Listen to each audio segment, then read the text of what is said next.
back, guys. Today we left at the monetary relief. Sorry for the late upload of the video because I was very busy somewhere. So आज हम इसको ख़त्म करने की कोशिश करेंगे एक्ट को इन वन गो ओनली. सो हम मॉनेटरी रिलीफ पे थे कल हम लोग. आज हम रहेंगे मींस मॉनेटरी रिलीफ से ही हम दोबारा से स्टार्ट करेंगे. मॉनेटरी रिलीफ, मॉनेटरी का मतलब क्या होता है भाई? पैसे. मॉनेटरी मतलब कुछ पैसे वाला रिलीफ. मीन्स अ कंपनसेशन, मतलब कंपनसेशन कब मिलता है किसी को? कंपनसेशन किसी को तब मिलता है तब उसका कोई लॉस हुआ होता है ना. Means the compensation which the magistrate, कौन ऑर्डर करेगा? मैजिस्ट्रेट, जैसा हमने ऊपर देखा था. Because this act is dealt by the magistrate of the first class. Magistrate में ऑर्डर द रिस्पोंडेंट, कौन देगा? रिस्पोंडेंट. किसको देगा? The aggrieved person. At any stage, किसी भी स्टेज पे. ठीक है जी. The hearing of an application seeking any relief. Hearing of the application seeking any relief. आप इसको इम्पोर्टेंट है कि कोई भी रिलीफ हमने इसमें प्रे कर रखा है. जब हम एक एप्लीकेशन लगाते हैं इसमें एक्ट के अंडर, तो इसमें बहुत सारे रिलीफ्स दिए हैं. Monetary order, compensatory order. नीचे हम आएंगे तब हम पढ़ेंगे उनको. हाउस ऑर्डर, प्रोटेक्शन ऑर्डर, बहुत सारे इसमें रिलीफ्स दिए गए हैं. तो उनमें से कोई भी क्लेम किया हो, है ना, कोई भी रिलीफ क्लेम किया हो, उससे कोई फ़र्क नहीं पड़ता. और उस रिलीफ की जो सुनवाई है, उस रिलीफ की जो प्रोसीडिंग है, वो किसी भी स्टेज पे हो, वहाँ पर magistrate to meet the expenses incurred, या तो जो खर्चे उनके हुए हैं या फिर लॉसेस सफ़र्ड, है ना. लॉसेस सफ़र्ड, जो भी लॉस हुए हैं, जैसे कि बच्चों की फ़ीस वगैरह नहीं दी उन्होंने, अलग हो गए वो, या फिर मार पिटाई करते हैं. जैसे इसमें फाइनेंशियल वायलेंस भी तो है ना इसमें, कि भाई पैसे ही नहीं दे रहा सपोर्ट करने के. मिनिमम जो चाहिए होता है एक पर्सन को, वो नहीं दे रहा है, तो वो भी लॉस हो गया बहुत सारी चीज़ों का.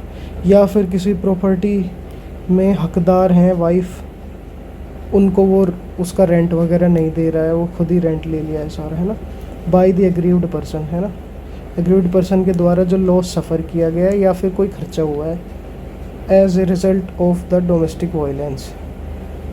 ठीक है जी. डोमेस्टिक वायलेंस की वजह से कोई अगर खर्चा हुआ है या फिर कोई लॉस हुआ है, तो वो compensation eight any stage magistrate can order.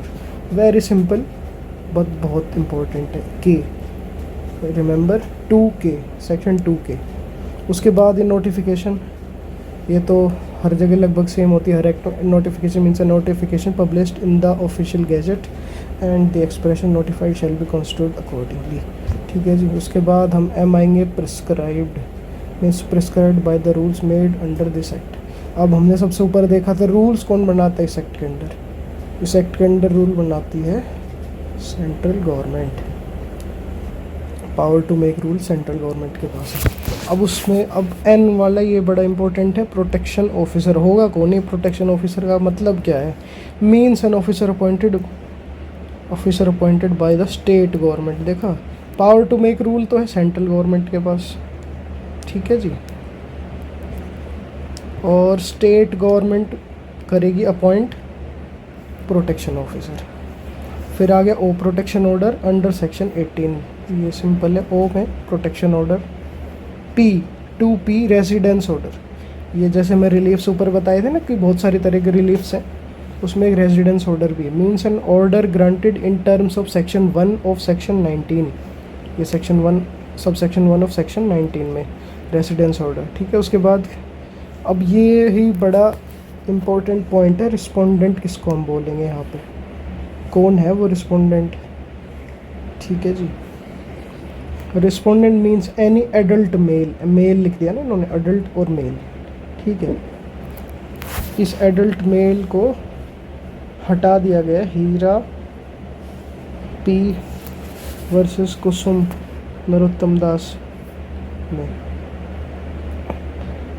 person who is or has been any male person who is or has been in a domestic, who is or has been या तो है या था, जैसे वो एग्रीव्ड पर्सन के लिए था डेफिनेशन में, विद द एग्रीव्ड पर्सन, है ना, किसके साथ, with the aggrieved person, and against whom, and against whom जिसके खिलाफ, किसके खिलाफ, दिस रिस्पोंडेंट के खिलाफ, the aggrieved person has sought, aggrieved person has sought मतलब एग्रीव्ड पर्सन ने इसके खिलाफ कोई रिलीफ मांगा है, सॉट मतलब मांगा है, ठीक है जी। Aggrieved person has sought any relief under this act, उसको क्या बोलेंगे, एग्रीव्ड पर्सन जिस एडल्ट मेल पर्सन के खिलाफ, जिसके साथ वो पहले कभी डोमेस्टिक रिलेशनशिप में रहता था या अब भी रहते हैं, उसके खिलाफ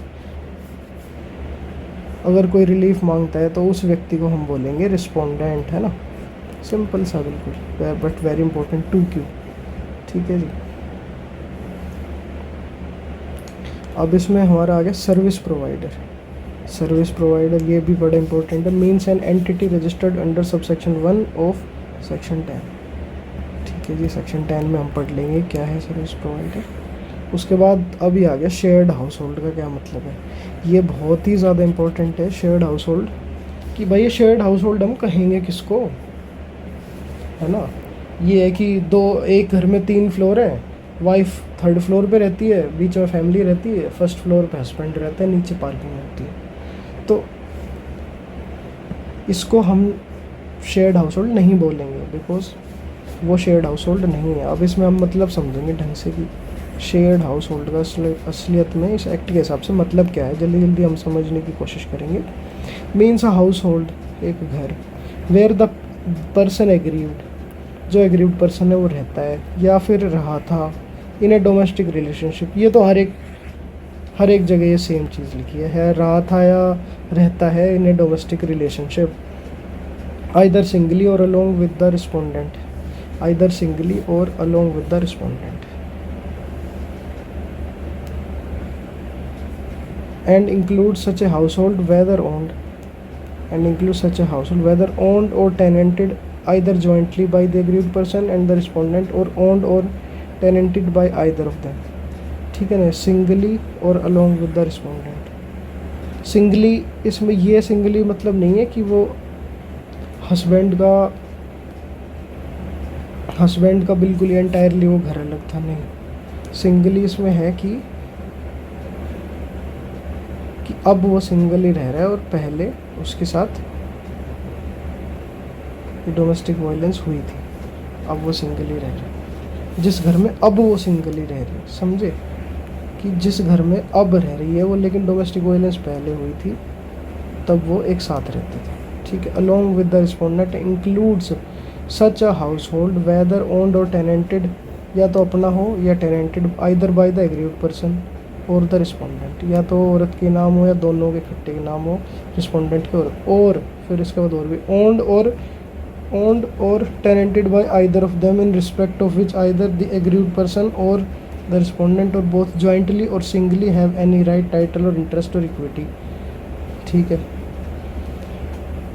या तो दोनों के द्वारा हो, सिंगली या जॉइंटली हो, जिसमें उनका किसी का राइट, टाइटल या इंटरेस्ट हो या इक्विटी हो, मतलब उनका हिस्सा हो, ठीक है, पैसे में। And include such a household, और भी आ गया, include such household which में belong to the joint family of which the respondent is a member, जिसका रिस्पोंडेंट मेंबर हो उसकी जॉइंट फैमिली का घर हो, यानी कि रिस्पोंडेंट की जॉइंट फैमिली का घर, यानी कि पति की फैमिली का भी कोई घर है जिसमें उसकी जॉइंट फैमिली रह रही है, वो समझो बहुत सारे लोग रह रहे हैं घर में, irrespective of whether the respondent or the aggrieved person has any right, title or interest in the shared household, समझे। इस और यहाँ तक तो सारी चीज़ें हैं कि चाहे एक साथ रह रहे हों, चाहे सिंगली रह रहे हों थे, या फिर आइदर जॉइंटली उनकी प्रॉपर्टी है या उनका जॉइंटली या सिंगली प्रॉपर्टी है मगर उनका कोई इंटरेस्ट है, या फिर जॉइंट फैमिली की प्रॉपर्टी है रिस्पोंडेंट की, अगर इनमें से भी कुछ भी नहीं है, irrespective of whether the respondent or the aggrieved person, इसमें से चाहे उसका बिल्कुल ही राइट ना हो, ना तो उसकी इक्विटी हो, ना राइट, टाइटल या इंटरेस्ट, या उसके खुद की ओन्ड नहीं हो, कोई भी नहीं हो इनमें से, agreed person has any right, title, interest in the, ठीक है जी, शेयर्ड हाउस होल्ड। चाहे उसका कुछ भी ना हो, अगर अगर वो वहाँ रहती है, अगर उसका कुछ भी ना हो। अब ये पॉइंट ना अभी मेंस की जब हम तैयारी करेंगे तब अच्छे से आपको एक्सप्लेन करने कि मैं राइट टाइटल और इंटरेस्ट उसका है ही नहीं तब भी, ठीक है। ये थोड़ा सा बड़ा है मगर बड़ा सिंपल है, इसमें 3-4 उसमें हम इसको पार्ट में डिवाइड करेंगे ना,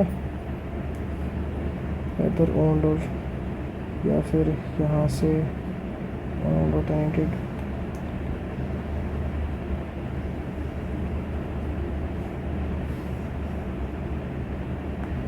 इम्पोर्टेंट है। उसके बाद हम आ गए shelter home. Shelter home means any shelter home as may be notified by the state government. इसमें फिर से स्टेट गवर्नमेंट को दिया है जिम्मेदारी कि आप लोगों को एक शेल्टर होम भी नोटिफाई करना है। अगर के कोई घर से निकाल देता है तो शेल्टर होम में जाकर रह सके सेफली। अब हम चैप्टर 2 देखेंगे। चैप्टर 1 में थे सेक्शन 1 एंड 2, चैप्टर 2 में सेक्शन 3। अभी और देखेंगे और कितने सेक्शंस हैं उसमें। Domestic violence. अब इसमें डिफाइन किया गया है कि what is domestic violence. For the purposes of this act, only for the purpose of this act, है ना। स्पेसिफिक एक्ट है, स्पेशल एक्ट है। एनी एक्ट, कोई भी कृत्य या ओमिशन यानी कि भूल, या तो कोई एक्ट डेलिब्रेट एक्ट या कोई भूल, या फिर कमीशन और कंडक्ट। कमीशन कोई एक्ट डेलिब्रेटली किया गया या फिर कंडक्ट ऐसा है ऑफ द रिस्पोंडेंट। किसका जी? भला रिस्पोंडेंट। शैल कॉन्स्टिट्यूट, शैल करेगा ही, कॉन्स्टिट्यूट ऐसा नहीं है, may constitute. Shall, word shall has very deep meaning. Shall constitute domestic violence in case. और अगर इनमें, अब शैल का मतलब अगर ये इनमें से कुछ भी करता है तो वो होगा ही डोमेस्टिक वायलेंस। ऐसा नहीं है कि मे, नहीं जी, शैल है। Harms or injures or endangers the health, safety, life, limb or wellbeing whether mental or physical. ठीक है जी। Harm, injures, endangers the health, safety, life, limb or wellbeing whether mental or physical of the aggrieved person. किसका जी? Aggrieved person का। Or tends to do and so includes causing physical abuse, sexual abuse, verbal and emotional abuse and economic abuse। ये सारे abuses, ठीक है। इनके मतलब mains के लिए सिखाएंगे बाद में, लेकिन अभी के लिए बस इतना याद रखिए। फिर उसके बाद harms, injures, endangers and health or safety. उसके बाद harasses, harms, injures or endangers the aggrieved person with a view. अब इसमें क्यों करेगा? With a view to coerce. पढ़ा है ना कोर्स का क्या मतलब होता है उसमें, हमारा कॉन्ट्रैक्ट एक्ट में। Coerce her or any person related to her, उसको या any person related to her. Her का मतलब इसमें कौन हो गया? एग्रीव्ड पर्सन, ठीक है, women. To meet any unlawful demand for any dowry, other property और वैल्यूएबल सिक्योरिटी। अनलॉफुल डिमांड, अब इसमें अनलॉफुल का बहुत ही महत्वपूर्ण, बहुत ही इम्पोर्टेंट रीज़न है लिखने का। अनलॉफुल डिमांड है, यानी कि कोई लॉफुल डिमांड भी हो सकती है। ऐसा नहीं है कि लॉफुल डिमांड नहीं हो सकती है, उसको लेकिन डाउरी में काउंट नहीं किया जाएगा। अनलॉफुल डिमांड को ही डाउरी में काउंट किया जाएगा। अब सी पे आते हैं। 3C has the effect of threatening. Effect he threatening का है, जैसे कि हमने असोल्ट की डेफिनेशन में देखा है।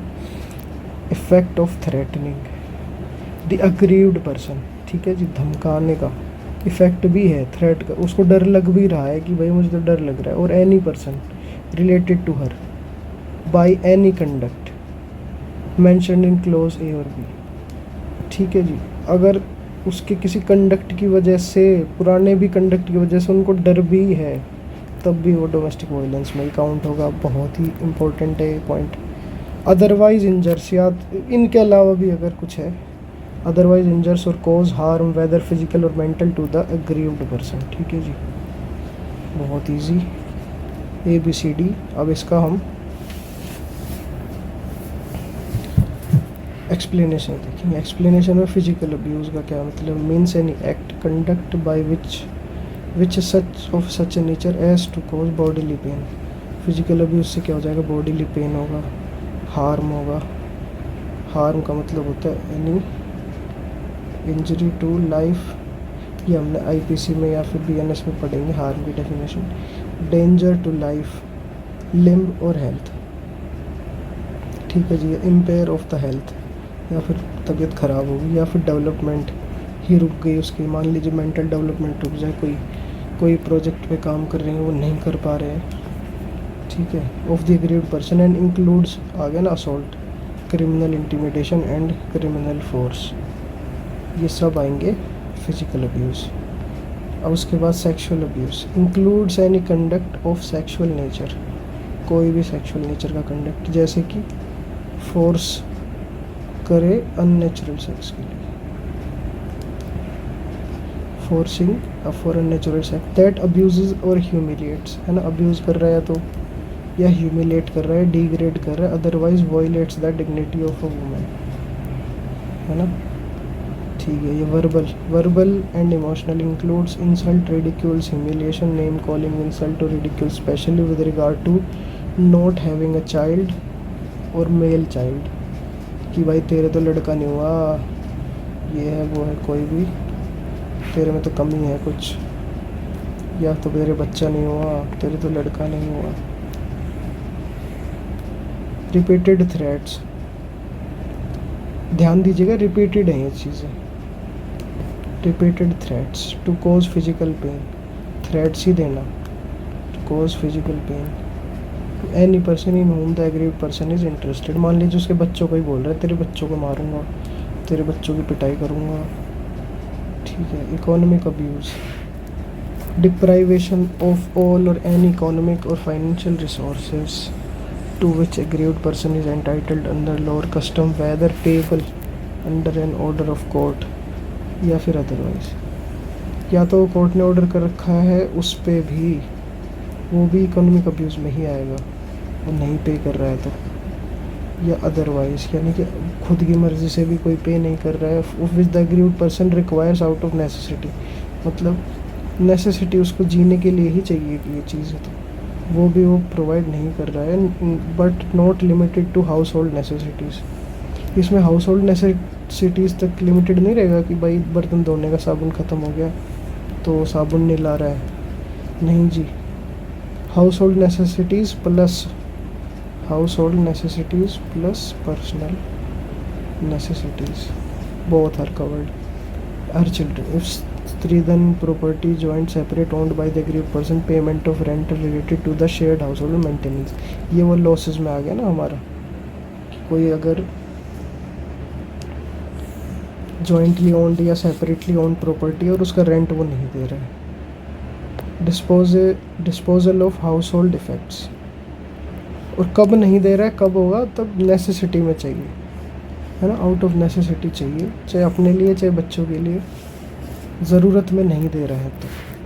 Disposal of household effects, any alienation of assets whether movable or removable, या तो कोई बेच रहा है, या फिर valuable share, securities, bonds etcetera or other property in which the aggrieved person has interest or entitle to use by the virtue of domestic relationship. मान लीजिए एक घर है जिससे किराया आ रहा है, उसी से घर चल रहा है, पति जो है शराब पी के आ रहे हैं, कोई कमाता नहीं है, उससे किराया आता, और अब वो कह रहा है कि इस घर को मैं बेचूंगा।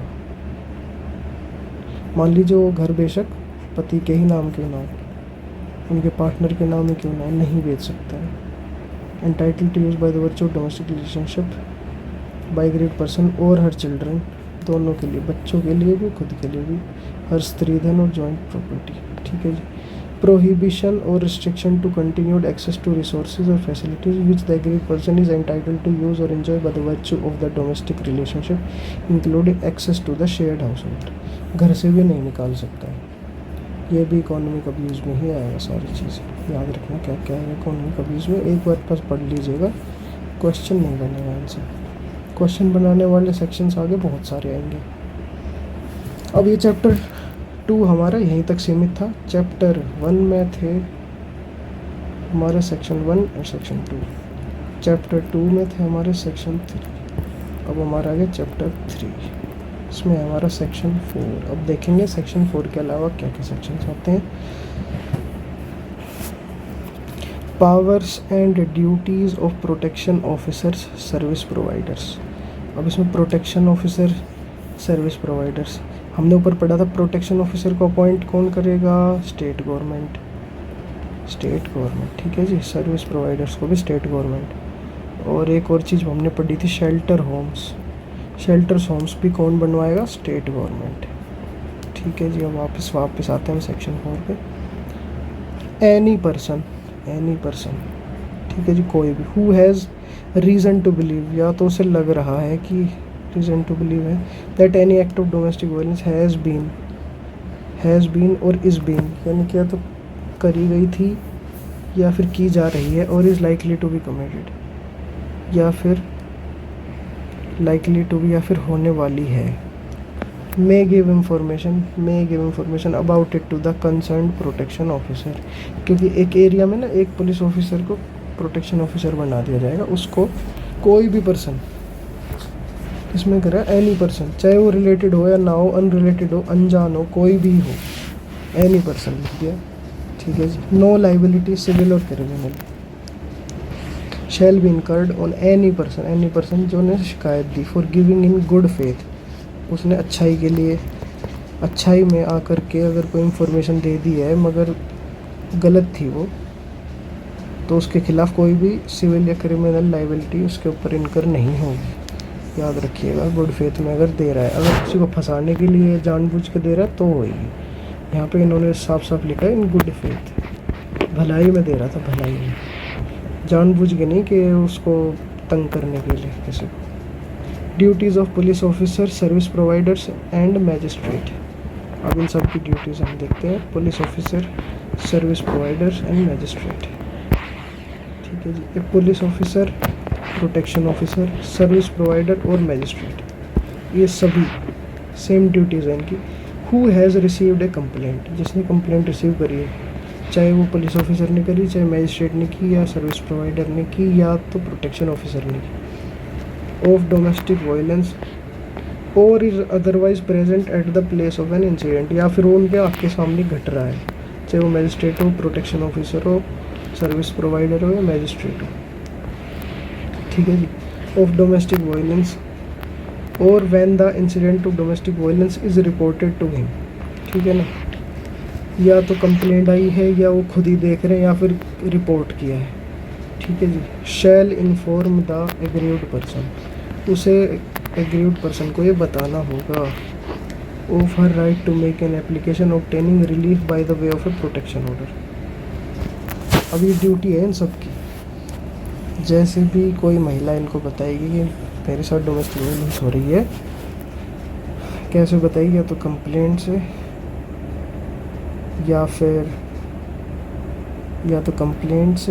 फिर वो खुद ही देख रहे हैं, या फिर रिपोर्ट मिली है कोई, ठीक है जी, कि आप एप्लीकेशन लगा सकते हैं और एक रिलीफ ले सकते हैं protection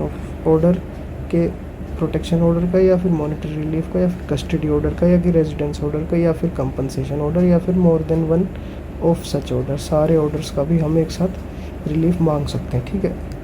of the availability of the service provider, कि सर्विस प्रोवाइडर नाम की चीज़ होती है, वो आपकी मदद करेंगे।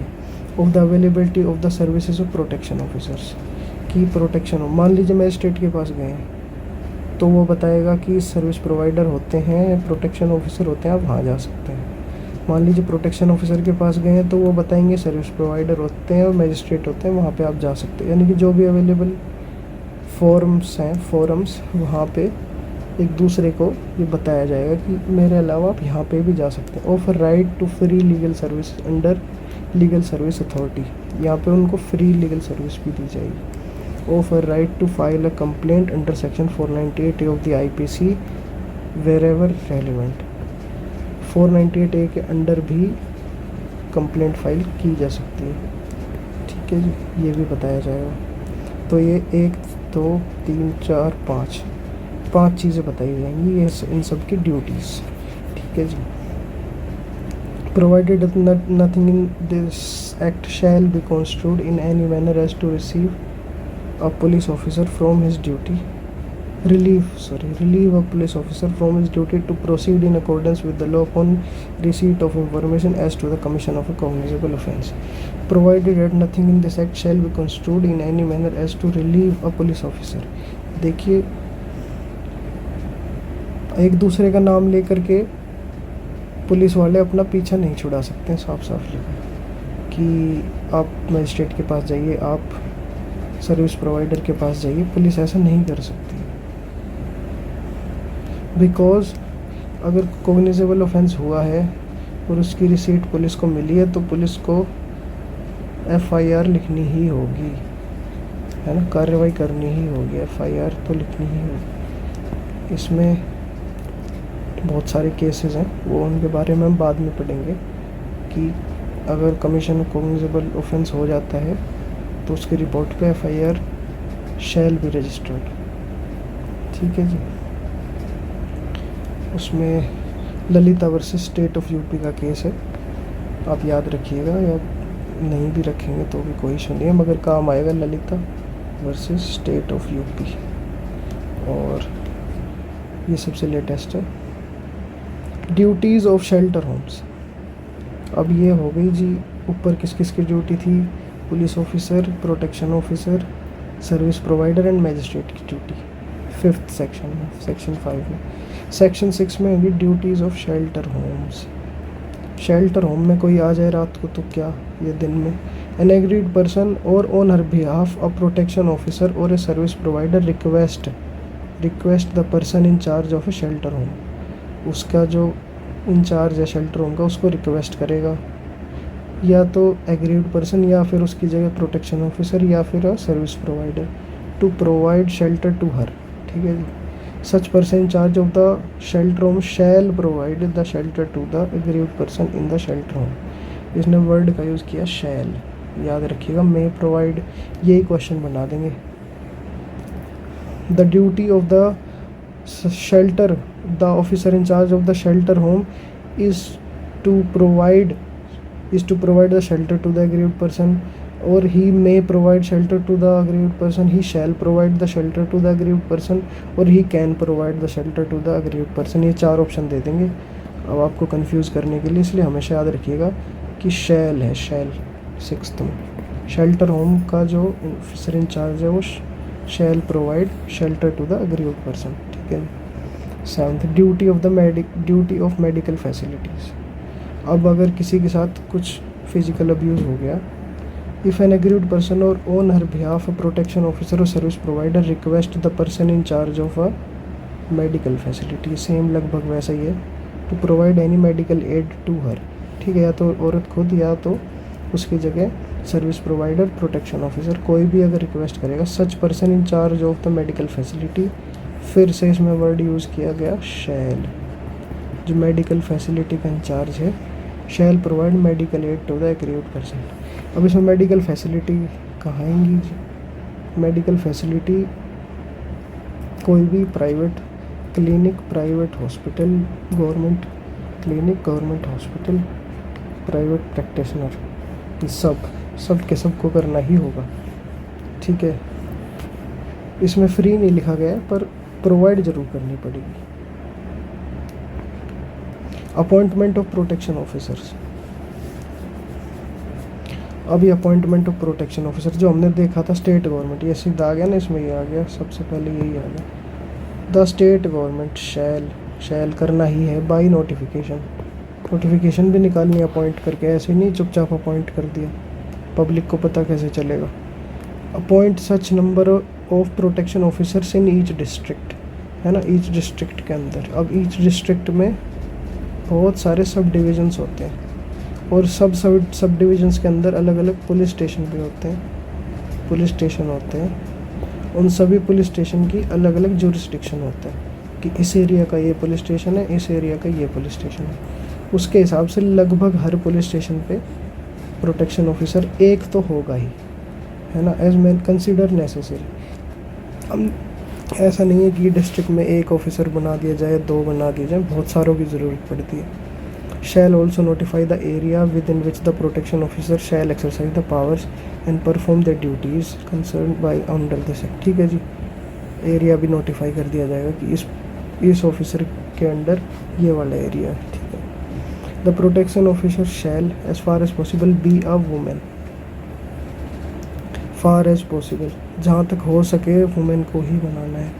एंड शैल पोजेस, और वो पोजेस करना होगा उसको, वुमेन को, qualification and experience as may be prescribed, उसके पास एक्सपीरियंस भी होना चाहिए और क्वालिफिकेशन भी होनी चाहिए। ठीक है जी।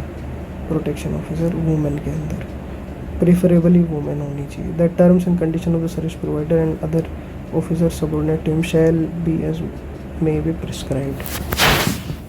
ठीक है जी।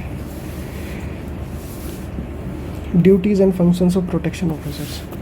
अब इनके ड्यूटी एंड फंक्शन, तो 8 में हमने क्या पढ़ा था कि अपॉइंटमेंट ऑफ प्रोटेक्शन ऑफिसर्स, 9 में हम पढ़ेंगे duties and functions of protection officers. अब इनकी क्या ड्यूटी रहेगी, हमने ऊपर पढ़ा था जज की और सबकी मजिस्ट्रेट की ड्यूटीज़ क्या रहेंगी, वो लगभग वैसी ही रहेंगी। ठीक है। इट शैल है ना, करना ही है, be the duty of the protection officer. ठीक है जी, to assist the magistrate in discharge of the function, यानी कि ये जैसे हमने देखा था DIR रिपोर्ट बनानी, DIR यानी कि डोमेस्टिक इंसिडेंट रिपोर्ट बनानी, या फिर इन्वेस्टिगेट करना, उनके बयान लेने, उसमें मजिस्ट्रेट को असिस्ट करेगा प्रोटेक्शन ऑफिसर। उसके बाद आ गया b, to make a domestic incident report, ये आ गया वही domestic incident report to the magistrate. ठीक है जी। In such form in the manner as may be prescribe, जो कि इसमें एक्ट में दे रखा है वैसे ही लगभग फॉर्म पे हमें फिल करके बनाना है एक domestic incident report. Upon receipt of complaint, ठीक है, कंप्लेंट मिलने पे, ऑफ द डोमेस्टिक वायलेंस। ठीक है जी। And forward copies to the police officer in charge of the police station within the local limits of jurisdiction domestic violence is alleged to have been committed to such service providers to the area. किस किस को देनी है जी, एक तो SHO को देनी है, और एक सर्विस प्रोवाइडर को देनी है, और एक मैजिस्ट्रेट को देनी है। 3 लोगों को ये कॉपी देगा, किसकी, DIR की। कौन देगा, प्रोटेक्शन ऑफिसर DIR की कॉपी देगा, एक तो बनाएगा पहले, फिर उनकी कॉपी भी देगा मैजिस्ट्रेट को, सर्विस प्रोवाइडर को और SHO को, 3 लोगों को। ठीक है जी। To make an application in such form and such manner as may be prescribed to the magistrate if the aggrieved person so desires claiming relief for issuance of protection order. अब application भी बता देगा कि भाई कैसे magistrate को देनी है, उसमें भी उसकी हेल्प कर देगा प्रोटेक्शन ऑर्डर दिलाने में। ठीक है जी। To ensure that aggrieved person is provided legal aid, अगर उसके पास पोजेस नहीं करते हैं सफिशिएंट मींस का, तो उसको free of cost legal aid भी दिलाएगा, जिससे कि वो कंप्लेंट कर सके। ठीक है जी। To maintain a list of all service providers, एक लिस्ट भी रखे अपने पास सारे सर्विस प्रोवाइडर्स की, या फिर legal aid and counselling and shelter homes and medical facilities, ये जो हमने ऊपर पढ़ा था। किस किस चीज़ की ज़रूरत पड़ सकती है भाई, लीगल एड की ज़रूरत पड़ सकती है, उसके अलावा किसी शेल्टर की ज़रूरत पड़ सकती है, कहीं रहने की जगह हो, वो आ जाए मान लो घर से भगा दे कोई, मेडिकल फैसिलिटी की कोई चोट लगी हो इन द लोकल एरिया, उसके अपने एरिया में सारी इन चीज़ों का ध्यान रखना है उसको, सर्विस प्रोवाइडर समेत, legal aid, counselling, shelter homes, medical facilities. ठीक है। To make available shelter home if the aggrieved person so requires and forward a copy of report of having lodged the aggrieved person in a shelter home. Shelter home में जब वो laws मतलब उसको छोड़ने जाएगा तो उसकी भी एक रिपोर्ट बनेगी कि हमने भाई मैंने उस महिला को, एग्रीड वुमेन को एक शेल्टर होम में छोड़ा है। वो किसको जाएगी, police station and magistrate having jurisdiction in the area where shelter home है सिचुएटेड। ये नहीं है कि वो अकेले छोड़ के आ रहा है और वही है सबसे बड़ा, ये शेयरिंग ऑफ पावर, इसको हम समझेंगे इस चीज़ से। क्यों हम एक दूसरे को बताते क्यों मजिस्ट्रेट के पास लेके आती पुलिस अगले दिन, ये हमारा सिस्टम ऑफ गवर्नमेंट में होता है शेयरिंग ऑफ पावर। अगर पुलिस को या प्रोटेक्शन ऑफिसर को या मजिस्ट्रेट को ही पूरी पावर दे देंगे तो उनसे सवाल पूछेगा कौन? फिर तो अपनी मर्ज़ी से, क्या पता शेल्टर होम छोड़ के आया, नहीं आया, कहीं पे बेच दिया, किसी और को दिया है। तो इसलिए छोड़ेगा तो रिपोर्ट भी बनाएगा, और रिपोर्ट बनाएगा तो वो मजिस्ट्रेट को देगा और पुलिस स्टेशन में भी देगा। To get the aggrieved person medically examined if she has sustained bodily injuries. ठीक है जी, उसका मेडिकल एग्जामिनेशन भी कराएगा अगर उसे फिजिकल इंजरीज हुई हैं। Forward a copy to medical report to the, फिर वही मेडिकल रिपोर्ट बना के अपने पास नहीं रख सकता है, फॉरवर्ड करेगा पुलिस स्टेशन को and the magistrate having jurisdiction. ठीक है जी। To ensure the order of monetary relief under section 20 is complied with and executed. अगर पैसे देने का ऑर्डर आया सेक्शन 20 में तो वो कंप्लाई होना चाहिए, इस चीज़ को भी इंश्योर करेगा।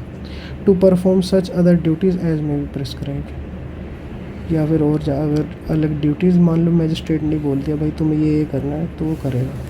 Protection officer shall be under the control, shall be under the control supervision of the magistrate. अब ये बहुत अच्छा, इससे एक प्री का क्वेश्चन बनेगा। The protection officer is under the supervision of district magistrate, sub divisional magistrate, magistrate या फिर कि SHO, ये लिख देंगे। अब इसमें हमें खाली सेलेक्ट करना पड़ेगा मैजिस्ट्रेट, और इस मैजिस्ट्रेट का मतलब यहाँ होगा जुडिशियल मैजिस्ट्रेट। ठीक है। And shall perform duties imposed on him by the magistrate, ये भी judicial magistrate first class, and the government या फिर गवर्नमेंट के द्वारा अंडर दिस एक्ट।